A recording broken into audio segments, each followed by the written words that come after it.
Hey guys, so in this video I'm going to show you how you can freeze multiple columns in Google Sheet. So let's get straight into it.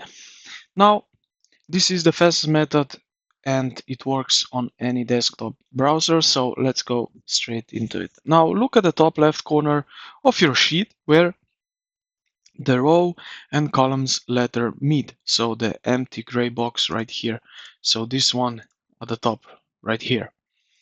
You will see a thick gray bar, so position just above row 1 and to the left of column A.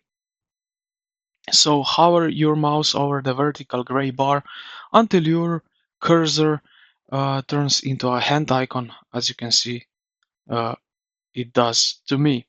Now click and drag the bar to the right.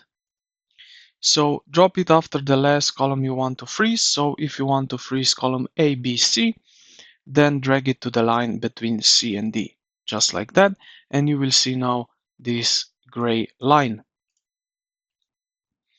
And this is pretty much what you can do for freezing multiple columns in Google Sheets. So I hope this video helped you out. If you did, consider to like the video and subscribe to the channel.